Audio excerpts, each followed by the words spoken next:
So the final will and testament. In case something happens, that's for you. Do you think I'll be afraid? Yes. Have you guys ever tried ketamine? Death is a natural part of our life. Do you think it'll make me less afraid of death? No. Okay. You will definitely be afraid. Oh, very cool. God asked me if I was ready to die, and I said no. When our physical vessel dies, our energy continues. All right, let's get you comfy. I want to enjoy life. Tune in to the thought there of death. Let's go deep, guys. Now you're starting to get it.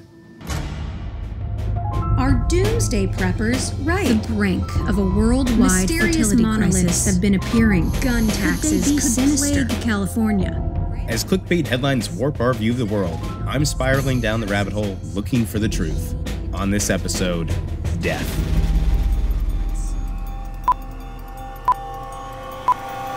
According to figures from Johns Hopkins University, COVID-19 deaths have passed the 3 million mark. The CDC reporting U.S. life expectancy dropped in the first half of 2020. By the biggest margin since World War II.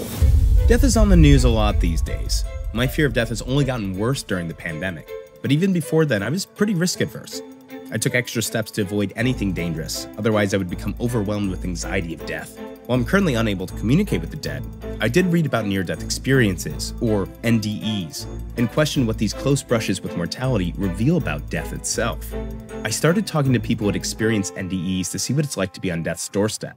I had one when I was 12 from a horse accident. I hit my head on the dashboard and it immediately knocked me unconscious. I've overdosed several times. God asked me if I was ready to die, and I said no. The only thing I can recall seeing is like a throne of some sorts. Like, I don't know if that means there's a God out there. I had like auditory hallucinations. Like I was blacked out, and then as I was coming back, I remember I was hearing my mom. Like, just like I felt like I was with her. What have you learned from your near-death experience? Oh, it's been a very rigorous and strenuous recovery, actually. From all these like experiences of dying but not dying, I'm starting to remove my like doubt, my belief that I am gonna die. It removes your fear of death. All of a sudden, you are aware of so much more. It changes your perspective for the rest of your life. From what I gathered, I thought if I could induce a near-death experience, maybe I would become less afraid of death. A premise that really freaked my mom out. You mean you could die? Nothing, Mom, there's lawyers, there's doctors, everything's gonna be fine. Finding a safe way to get close to death was a tall order, but thankfully, the internet finds a way.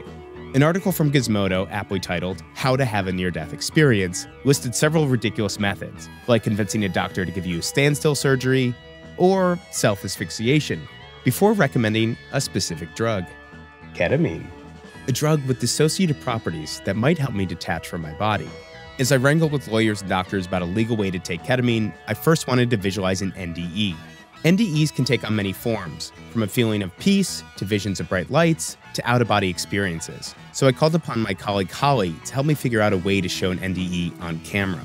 What's our vision here for a near-death experience? Right. Well, I'm thinking we're going to lean into the old white. That sounds, that's kind of what I initially visualize is, I don't know why, I just feel culturally conditioned to be like soft, white, and kind of like void of space, right. But also, like you said, happier. I don't know why like white space is happier than like a dark space. Because we can see everything, right? Yeah. Whereas if it's all dark, it's like, oh, the unknown, which is what death is. Are you afraid of death? I think death is the ultimate fear. I feel like, at the crux of all our insecurities and all our, doubts about anything, or like, why am I'm wasting time or whatever, at the crux of that, it's because we have this fear of death, because there's an end to all of this. As Holly started to put together a way to visualize our NDE, I spent some time meeting with medical professionals.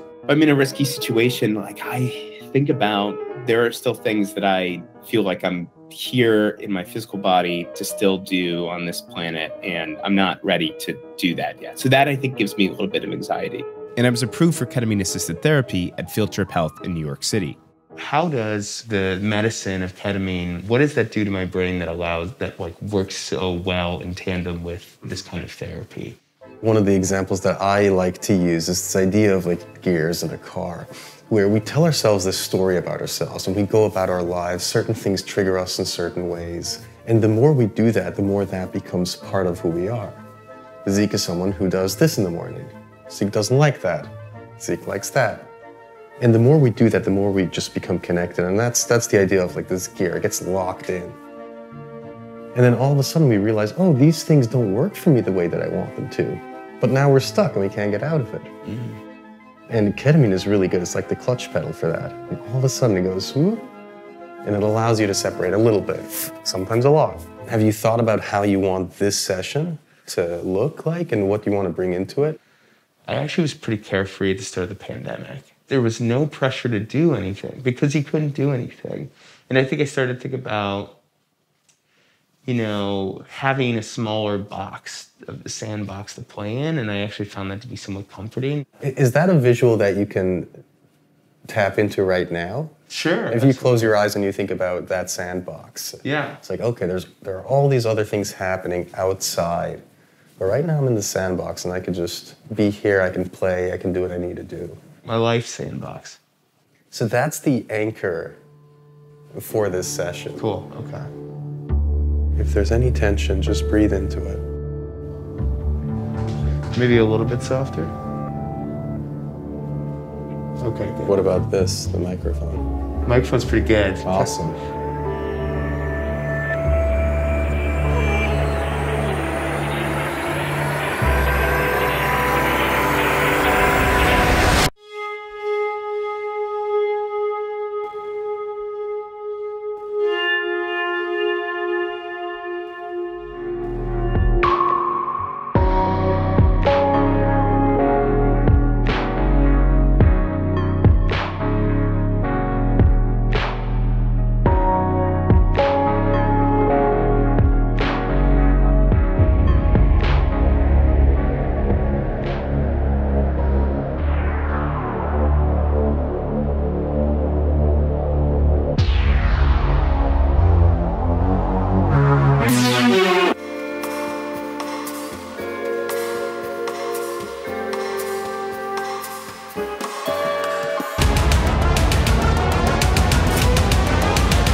You don't have to think about where you're going because you know you're in good hands. Good hands. Good hands. Good hands. Good hands. Good hands. Woof. All right.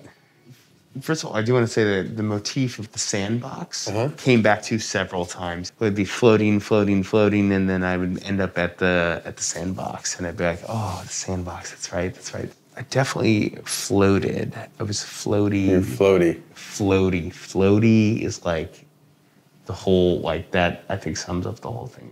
There was like complete loss of like anxiety. Like, in fact, I even like kind of like thought about, you know, things that would normally make me anxious. These things that like would have brought me stress. Like I felt like I was being like, the ketamine was the wind and I was like a leaf, or, you know, the Forrest Gump feather per se. And I was just kind of, wherever the ketamine takes me, I will go. We're along for a ride. Oh, it was amazing. Yeah, we were along for the ride, and it felt very at peace. Right. I want to enjoy life, right? While the floaty experience from the ketamine sessions was extremely profound, it seemed to help more with my anxiety of death than in actually achieving a near-death experience. I decided to face my mortality head-on and flex this newly discovered insight to battle anxiety by doing something radical, skydiving over the Grand Canyon. Before I jumped out of the plane, however, I had to fill out this very scary waiver. I'm aware that parachute instruction and jumping are hazardous activities, and I voluntarily participate in these activities with the knowledge of the danger involved and hereby agree to accept all risks of injury or death. I agree. That's what we're here to do. Well, I mean, we're not, but we're not here to die, but we're aware of these, we're aware of the risks. And I watched this video, which was rather intimidating from the parachute manufacturer. By making a tandem parachute jump, you risk serious injury or even death. Even in the afterglow of ketamine, I could feel my anxiety of death starting to wash over me yet again. I found myself writing a will that my associate producer said would hold up in court. So I'm just gonna, make sure half of my shit goes, I should say assets. Half of my assets goes to my partner, including, my fraction of a Bitcoin, the quarter collection, state quarter collection, absolutely. That one's for my dog. So the final will and testament. I'm gonna hand this off to my OT in case something happens. That's for you. Okay, all right, let's go skydive. I hoped my tandem instructor, Sean, would help cool my fears after I explained to him why I'd come today. When you're skydiving, do you ever think about? Every single jump. Every single jump you think about death? Never goes away. Do you think it'll make me less afraid of death? No. Do you think I'll be afraid? Yes. All right, well, any advice? Breathe. Breathe, okay.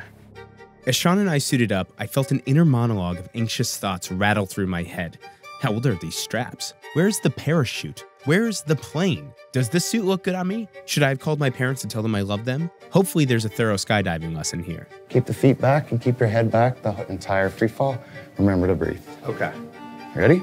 Yeah, I'm ready. Let's go have some fun. That's it? It feels like a very That's short, and then we're just gonna go. That's it.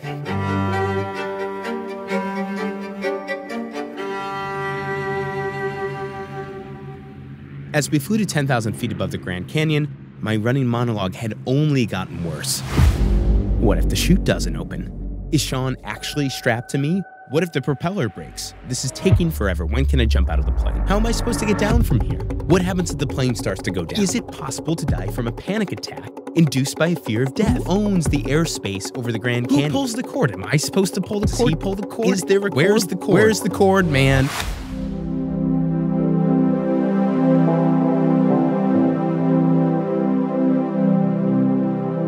There was a moment where I was like, the chute's not gonna open. And then, like hanging up there. And then I was like, okay, I'm gonna live.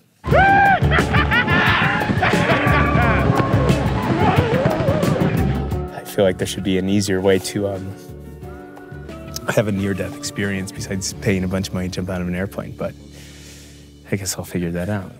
The result of skydiving was not anywhere close to a near-death experience, but I did feel extremely alive, almost to a fault.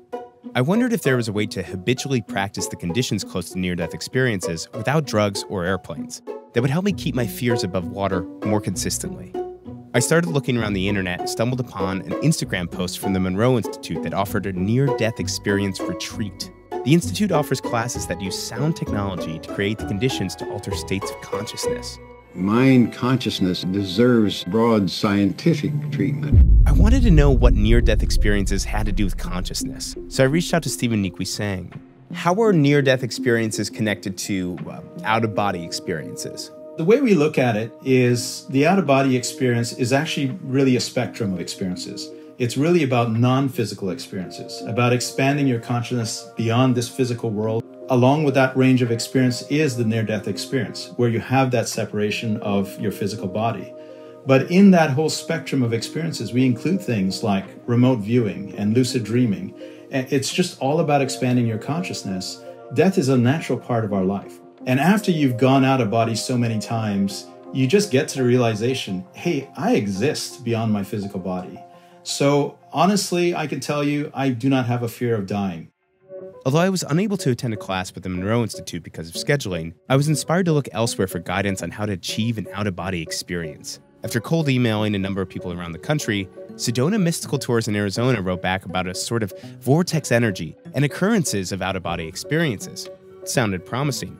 So I met with Kim in Sedona, who took me on a hike to see what this vortex energy was all about. Essentially, the vortex is an amplification of the Earth's energy. Kim proceeded to tell me over the next few hours how these subtle energies of the vortices affect our perceptions. Do you notice anything unusual about that stock? Take a moment just to tune in a little bit more into the energetics. I mean, besides the fact that it looks like it's from a Dr. Seuss book. So notice what's happening as I move through. Oh, yeah. Is this alive or is this dead? So that stock is dead now. What do you notice when you look out the green landscape? Try this one again. You know, it's a good question. What do I feel when I look out at the landscape? I don't know. I'd have to think about it, I think, for a second. That magnetic pull can start to bring in more energy. Have you ever tried ketamine? There's so much more that science is starting to catch up on of things that we sense or that we know, but maybe don't understand to put into words necessarily, but can have that association or that relationship to something greater of that information that's coming through. Right. All jokes aside, Kim was right that I was starting to feel something just by being in Sedona. I couldn't quite figure out what it was, but it was starting to have an effect on me. There's also something that we call the Sedona effect, which essentially means that anything you bring to Sedona has the potential to become amplified. These amplified energies here were definitely something special. Since I had brought with me a fear of death, which supposedly now been amplified, I decided to ask Kim what her thoughts on the subject were. Do you fear death? With feeling into the different energies, I feel that life doesn't end just here in this timeline. I've had a lot of my own personal experiences of beyond the physical body that don't make me nervous for what's ahead or after from this lifetime. That evening, Kim arranged for me to meet Jade and Adrian, who said they could help me on my journey to achieving an out-of-body experience. Are you guys afraid of death? Is this something you guys think about? I'm not afraid of it at all. I'm not afraid at all. Yeah. No, it's not, I don't look forward to it, but I'm really enjoying my time here on this plane. But it's definitely not something that I'm in the least bit concerned with. You know, science tells us that energy never dies; it only changes form. We are energy. You know, we're vibration, we're frequency, we're energy. So, you know, when our physical vessel dies, our energy continues. And how about you, Adrian? That's not something I'm afraid of. No, breath work for sure has brought me to some really intense and challenging places. Basically, what I'm going to be taking you through is a breathwork journey. So it's very therapeutic as far as your nervous system goes. And then all of that will create a kind of inner body experience, which in turn is going to segue into a sound healing journey, which then will open up the dimensions of your experience into a deeper and more expansive work. I have no idea where you guys are taking me, but... We don't either. But we'll be there with you. Okay, fantastic, fantastic. I'm just going to have you lie down with your head up here and tune in to the thought there of restoration and death. So this breathwork practice is going to all be done through the mouth.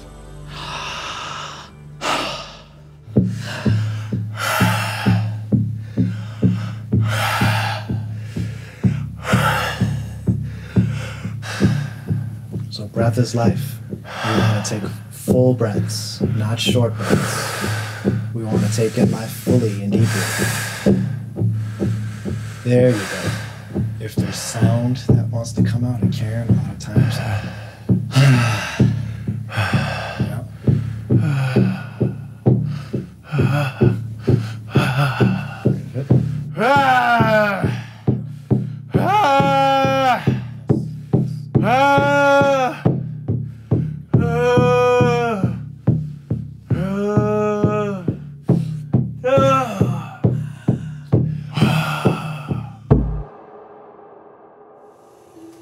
As I lay in some sort of trance state on the floor, Jade started a sound bath, which pushed me to another realm altogether.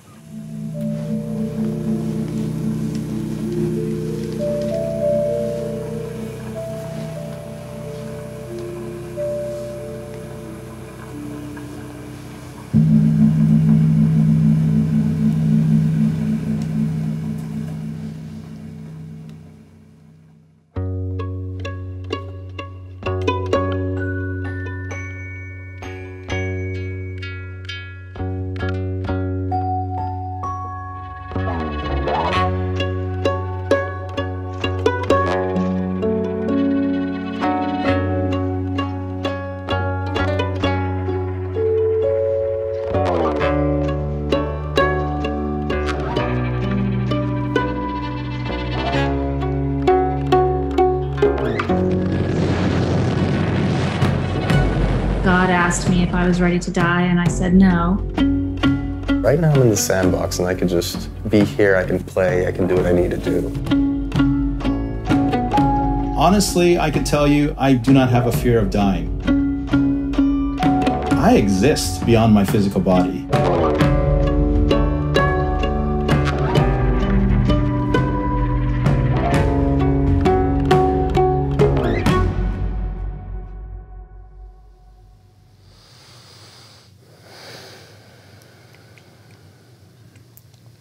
Almost 2 hours later, I began to emerge.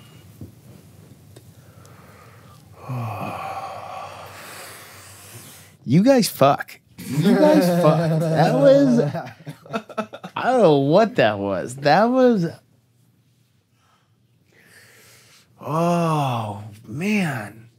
That was cool. That was really cool. My whole body started to, like, vibrate. It started to, like, tingle, and it felt like I was gonna, like, shoot off like a rocket. It was very cool. And then...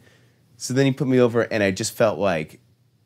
I felt like I was gone. Like, I feel like you would hit the thing and it would like resonate through me. It's so funny to me that in skydiving, ketamine, and also this experience, breath is key. The through line to trying to experience, you know, an out-of-body experience, a near-death experience has been breath. And it's almost like, and breath is life. And so, in almost, you know, in order to try and experience death, I'm actually just trying to induce more life. And I just find that to be somewhat ironic. In the end, I don't know if I was ever able to obtain a true out-of-body experience where I could look down upon myself. And I don't think I learned too much about death, if I'm being perfectly honest, but I learned a lot about life. The ketamine sessions helped me identify and resolve problems to live a more present life. My Sedona trip made me feel more grounded and connected to the world. And the skydiving, well, it was cool and beautiful and made me feel blessed to have a job that would pay for something like this. I mean, that's pretty chill and worthy of celebration. Perhaps it is through living our fullest life, we learn not to be afraid of death. We're too busy living to be afraid.